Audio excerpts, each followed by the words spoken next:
CTV Edmonton, local breaking news with Brendan Purdy. What is in our hands as healthcare professionals, we should try our best doing that. Yeah, just get your flu shots. It's as simple as that. Tonight on CTV News, a mask mandate is implemented at some Edmonton hospitals as respiratory virus cases surge in our province.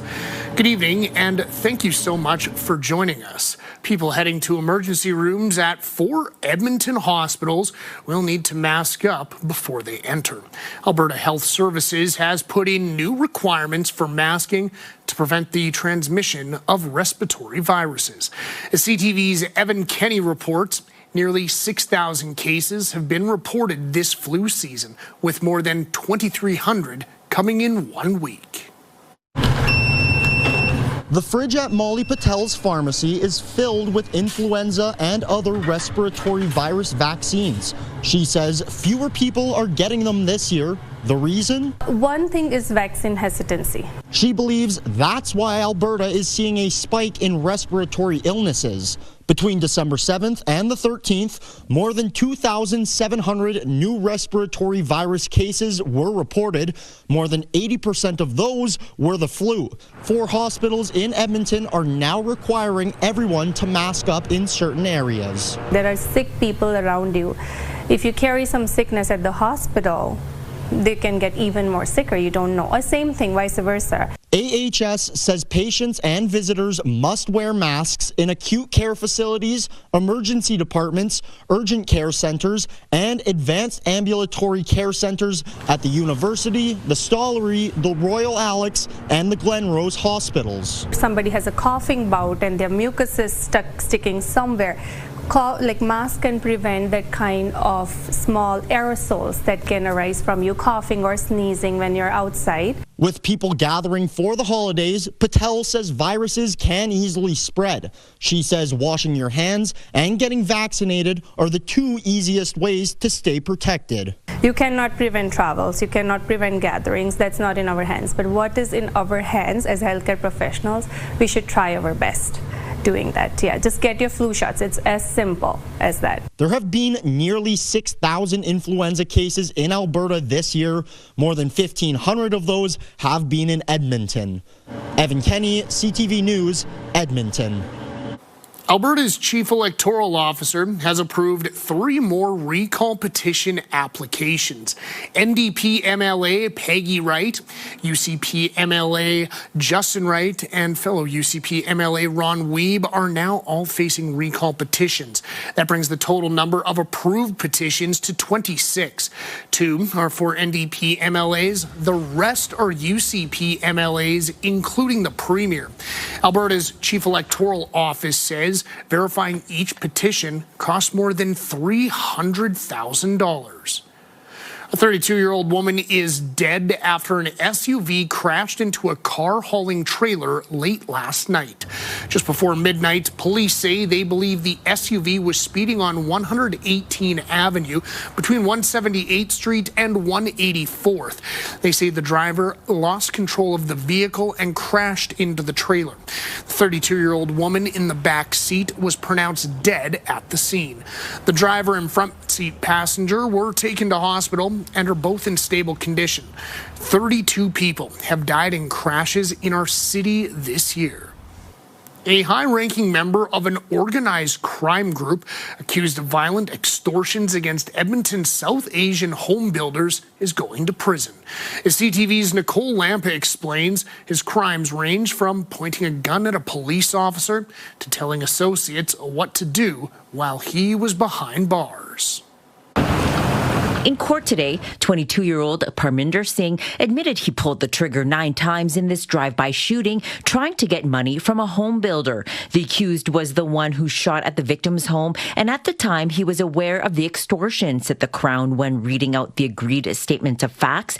The accused further admits that the shooting happened at the direction of the syndicate's leader. He's a young man. I mean, he's barely an adult. caught in a terrible situation. Court heard a police officer was at the victim's home at the time, sitting in his unmarked vehicle. The officer chased after the white SUV. The Crown says the SUV stopped. Singh jumped out and pointed the gun at the officer and then ran away while the SUV drove off in another direction. Singh was arrested shortly after. Singh appeared by video rather than in person. He was wearing an orange jumpsuit with a black collar. He had short hair, and he was polite when addressing the judge and his lawyer. In the agreed statement of facts, Singh admits he was a high-ranking member of a criminal organization, and while behind bars at the remand center, he ordered those under him to continue with the extortions and to carry out the arsons. The Crown saying he was encouraging, managing, and was motivated by greed. Police eventually called the case Project Gaslight, which involved 12 burned-down homes. Court heard the group terrorized the city and specifically the South Asian community, of which Mr. Singh is a member. The judge agreed to a joint submission of a 7.5-year prison term, saying these offenses have had a very significant impact on these home builders, their families, and their employees. This type of behavior rocks an entire community. This requires a harsh sentence. Once someone pleads and is sentenced to this type of sentence, that deportation will occur. Court heard Singh has a little more than 4 years left in his prison term because of credit of time served. 4 of Singh's accomplices have also pleaded guilty. 1 is waiting to be sentenced. The Crown says the alleged ringleader, Marinder Dhaliwal, remains detained in the UAE and is awaiting extradition back to Canada. Nicole Lampa, CTV News, Edmonton. While grocery prices continue to rise, one local baker has found a way to slash his costs and charge less for his baked goods. CTV's Gates Guarn explains how the Better Baker is making life cheaper for his customers. I think this was $1.80. Baking sourdough bread has become a passion project for Vinny Rochtestvensky. I love it. So for my personality, this is it. Like many businesses, he's had to raise the prices on his pastries due to inflation over the years. But after crunching the numbers, he decided to make a change. In a video posted to Instagram, the Better Baker owner says prices for ingredients are not where they were even a year ago. The actual cost of the ingredients, I'm not saying they're cheaper. I'm just saying they haven't gone up much. But the amount that I'm charging customers is a ton in comparison to that. That is not fair. He has since dropped the pricing of his menu to reflect the lowered costs. Statistics Canada shows typical baking ingredients have seen a dip in price. Although a 4-liter jug of milk has gone up since January, butter, eggs, flour, and sugar have all gone down. But that doesn't necessarily mean we've turned the corner on higher inflation rates overall. The overall rate of food inflation in Canada is still somewhere between 3% and 4% over the last 12 months. The U of A's John Prasagius says most developed countries aim for around 2%. Items like beef and coffee continue to drive inflation up, but he adds producers who find ways to lower their own prices is an encouraging sign. That does seem to hint at the possibility of a turnaround, at least in some limited areas. So that's really great news for consumers. Rochtestvensky is getting ready for a busy holiday season. I love Christmas, but not everybody gets the holidays. And so myself personally, I'm going to be here with my sleeves rolled up for all those people. His doors will be open on Christmas Day. Gates Guarn, CTV News, Edmonton. Candy Cane Lane volunteers say the cold weather is keeping people from coming out to enjoy the Christmas lights. Organizers say visitors and food bank donations are down so far this year. As of last week, cash donations were sitting at around $5,000, less than half of the fundraising goal of $12,000. Visitors have donated roughly 2,600 kilograms of food. That's about a third of what was collected last year. Still, one volunteer says despite persistent frigid temperatures, it's picking up. Weather. It's been our adversary this year, and it's been definitely a lot harder. The energy's picking up. I think people are adapting to the cold, so hopefully it brings those numbers up. Tonight is open street night, or tonight was, I should say, meaning there was no vehicle traffic. Candy Cane Lane runs through January 2nd. Many Edmontonians will be hitting the local slopes this holiday season. If you want an outfit guaranteed to be the gnarliest on the powder, one local woman has you covered. CTV's Connor Hogg visited and tried on some of her collection of primo vintage 80s and 90s skiing fashion. Looking at my parents' pictures, and I love the way they dressed in the 60s. Connie Jones has always been a fan of vintage goods and clothing. A few years ago, she made an online account to sell some of the wares she had accumulated and ended up with a new friend from Italy with mutual interests. Messaged me, and he's 4 years ago, and he said, hey, I can send you a bunch of vintage ski suits if you're interested. Soon Jones was the owner of 30 vintage European ski suits and overlays straight out of the funky, fresh 80s and 90s. Then 70 more arrived, and then even more. She decided to sell some of them to new owners with a flair for fashion. The family and the friends involved, I held their phones while I FaceTime everybody and while they're doing their fashion show. The suits will set you back about $175 each. Shipping costs from Italy are not insignificant. Despite that, Jones has found a lot of interest in her sick duds. They see my ad on Marketplace, they come in here, they buy something, and then they're like, I'm going to tell my friends and family, and then it just spirals from there. She does recommend trying them on before buying. So Connor's a little bit tall, so he would definitely be on this rack. Are you saying that I'm not a large? His European sizes. I feel quite fashionable. I don't know about you. Yes. No. I don't know if I love this one. It's giving me too much extra punch. The colors are so vibrant. I feel like Sharon Stone. Did Sharon Stone ever do a ski movie? Jones says selling vintage imports isn't a very profitable business. What keeps her going is the fun she has when people come over to try them on, and seeing her suits out in the wild. You will never, ever run into anyone with the same ski suit. A totally tubular look to make a statement on the slopes. Rad. I'm feeling rad. Connor Hogg, CTV News, Edmonton. The Salvation Army is pleading with the public to help meet its goal for its Christmas Kettle campaign. Donations are down, and the campaign wraps up tomorrow. The organization says the funds go towards Christmas and year-round programs, which could be at risk without enough donations.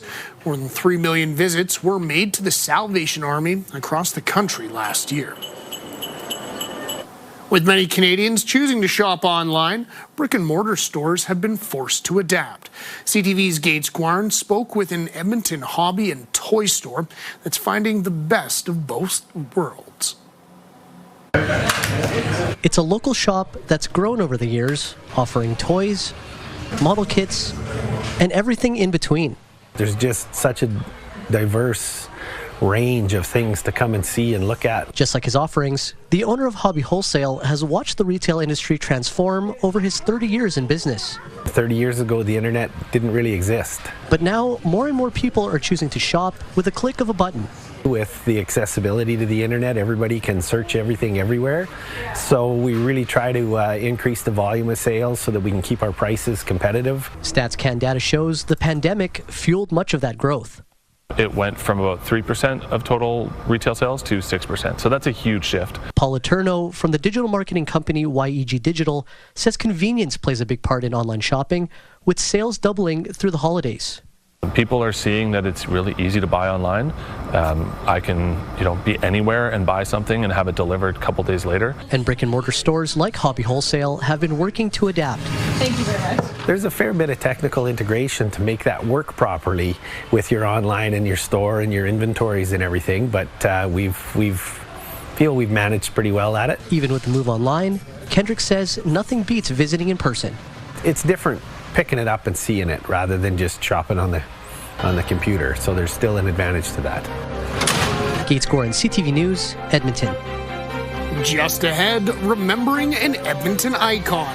We look back at the life of musician Paul Hann. I remember going to visit the studio while he was filming and just having almost butterflies because I was so excited that this was my dad. Good evening, folks. It was another cold one today, especially across the north. Temperatures in the minus 20s, high level, daytime high of minus 29. Here in Edmonton, officially minus 17, although most of the weather stations in the city stuck in the minus 20, minus 21 range. We'll explain that. We'll talk more about the heavy snow that's on the way for tomorrow in just a few minutes.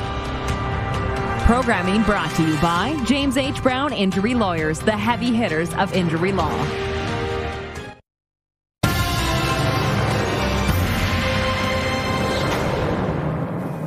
Welcome back. Paul Hann was a celebrated musician who once called Edmonton home. He died in October at age 77. Juno nominated for his blend of folk country and children's music. Hann was also the host of a popular kids program on our station. CTV's Jeff Hastings reports. Hello, it's good to be with you today. Hello. If you were a kid in Edmonton in the 80s, there's a good chance you remember this song from Saturday mornings. I hope that you will sing along with me. Paul Hann and Friends was recorded in a CTV Edmonton studio. The audience, kids, bust in from local schools for hundreds of shows. The bears tied ducks and the geese and ducks are dressed in navy blue. I remember going to visit the studio while he was filming and just having almost butterflies because I was so excited that this was my dad and that all these people were just so engaged and enjoying themselves so much. Hann arrived to Alberta from England in the late 1960s, looking for work in the oil patch or as a lumberjack. Instead, he worked at the old Woolworths department store downtown before plunging into a career in music. Hann described his sound as a mix of folk, rock, and country. This was a very important album for us at the time. Holger Peterson founded the famed Stony Plain Records before the label released music from artists like Ian Tyson, Spirit of the West, and Corb Lund. He signed his friend, Paul Hann. This is Paul's Fine White Thread album. That 1973 record, the first of hundreds released by Stony Plain over the past 50 years, landed Hann a Juno nomination for Most Promising Male Artist. I think his goals weren't to be a children's entertainer to begin with, but he just had that wonderful, engaging personality and treated kids with respect and loved being around kids and was very genuine around kids. Wearing the furs this evening. Hann's children's music and nationally aired TV show arrived in the early 80s. Snyder the spider lived down by the creek, came into town every day of the week. His album Snyder the Spider was Juno nominated in 1985. Hann wasn't a traditional children's entertainer. He said he didn't want to tell kids how to behave. Yeah, no, he wanted to see them on his level and sing about fun things like animals and, trips to the zoo and moments with your parents and funny, silly little things like bananas not having any bones. So how can you love someone? Hann left Edmonton for the West Coast, but often returned. His heart and was always with Edmonton over the years. I know that he was very grateful for everything that Edmonton did for him in his career. It's where he got his start. It's where he got his TV show. It's where his kids were born. It's where he found his wife, all those things. So I know that he held Edmonton dear in his heart. It's time for me to say goodbye. I'd like to thank you all for stopping by. Jeff Hastings, CTV News, Edmonton. A town in central Alberta wants to become the next destination for a Hallmark movie. Sylvan Lake is pushing to become that next filming location for Hallmark. Now, after years of discussing this idea with former councillor Teresa Rilling, Mayor Megan Hansen mailed a letter to Hallmark. She's invited the film company to come shoot a movie in their town. A little bit in jest to make Councillor Rilling smile, and a little bit because we do think we have what it takes to be a great Hallmark film. Inspired me to sit down and put pen to paper, and out of that, the letter was sent. And I thought, I don't know if Hallmark will ever actually get back to us, so why don't I share it a few other places too? Now, as for who would end up playing the mayor, or who the mayor would play rather in a potential Hallmark movie, she says it would have to be a smaller part. When we return, doing the bunny bounce through Banff, we look at the lengthy adventure of a lost stuffed animal. Banffers have been able to take part in some key visitor offers and modeling really good visitor behavior to lead by example.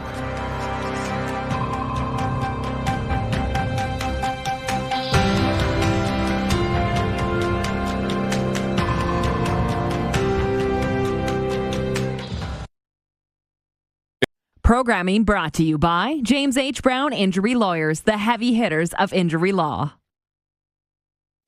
Welcome back. Minus 17 officially for a daytime high today, although take this with a grain of salt. For the past number of days, the main Blatchford weather station, the official one, has been reading about 3 to 5 degrees colder than all the backyard stations in the surrounding area. And then this afternoon, Environment Climate Change Canada took it offline, and I think they tweaked it because immediately it dropped into the minus 20s. So either way, it was well below average, whether it was minus 17 or minus 20 for a daytime high today. We'll be around minus 20 tomorrow. There's your cold warning. High level, we'll see temperatures close to minus 40.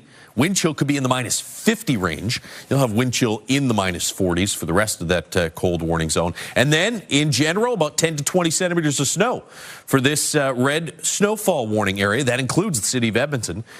You also have a snowfall warning for the Icefields Parkway, about 10 to 20 centimeters worth of snow. And then outside the snowfall warning zone, special weather statement for the areas in gray. Significant snow, just not as much as we'll see in the snowfall warning area, about 5 to 10 for areas off to the south and off to the northwest as well. Best chance for heaviest snow, close to 20 centimeters. Looks like it's going to be east and northeast of Edmonton in the city.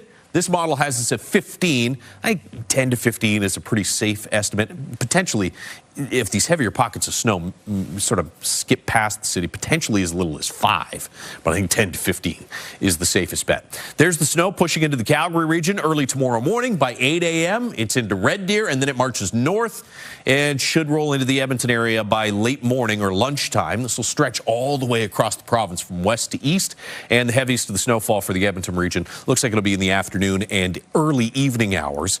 Then the snow's falling heavily off to the north and northeast through the overnight period. Slight chance of a few flurries early Thursday morning for Christmas Day, but I think most of the day on Christmas is going to be just a mix of sun and cloud. Temperatures overnight tonight in the minus 30s across the north, minus 40 in high level. In Edmonton, we'll wake up to temperatures around minus 24. You're in the minus 20 to 25 range for most of northern Alberta. A little colder there, and minus 26 is Peace River, Fort McMurray. High level at minus 31 for a daytime high. There's your heavy snow in Red Deer and Calgary, which should come to an end in Red Deer by late afternoon, but probably doesn't end until mid-evening here in the city. Minus 20 tomorrow, minus 18 with some sunshine for Christmas Day, and then another 5 to 10 centimeters of snow potentially on Friday. Temperatures briefly warming up early next week, back to around or slightly above zero for Monday, Tuesday. That is your forecast. Now, hundreds of items are lost in Banff National Park every year. Now, some of those things carry a little more emotional weight. CTV's Mark Villani has the story of a lost stuffed bunny and the campaign to find its rightful owner. In the heart of Banff National Park, where tourists take photos and locals explore, one visitor sticks out from the rest. If you know anyone that lost their stuffed bunny in Banff National Park this summer, have them check out our Facebook page. The plush bunny, now nicknamed Bunf, was left behind on a shuttle to Lake Louise or Moraine Lake back in August. But rather than sitting in a lost and found bin, staff began taking the toy on adventures across Banff, Yoho, and Kootenay National Parks, posting it online as part of a public safety campaign. Bunf has been able to take part in some key visitor offers and modeling really good visitor behavior to lead by example. From wearing a life jacket during paddling demonstrations at waterfowl lakes, hunting for 500-million-year-old fossils through the Burgess Shale, and most recently sporting a 1920s-style bathing suit at Radium Hot Springs. Look at where he's been. Look at what he's doing. It would be amazing if somebody finally came forward and said, that was my bunny. You get bunny a wee kiss. And those visiting from across the world are amazed by the campaign. I have a wee girl, and if she lost her teddy, I begot it. So it's nice that we're trying to reunite this with their owner. Yeah, hopefully they find the owner of this sweet little guy. But what an adventure he's been on so far. Lake Louise is one of the most photographed places in all of Banff National Park, and even more people are getting to see it alongside this little guy. Bunf has been viewed more than 800,000 times on social media. People have been calling for a children's book and even a calendar. And while the hunt for its owner continues, parks staff say Bunf is more than just any other lost item. Some of them are quite ordinary, but others, like this stuffed bunny, carry sentimental value. Mark Villani, CTV News in Banff National Park. Well, here's hoping that little bump can find its way home for the holiday season. Alrighty, that is all from us on this Tuesday night. Thank you so much for closing down your day with us here on CTV. We will be back with you a little earlier tomorrow night at the 5. That's it for late night for the next little bit. We'll see you around.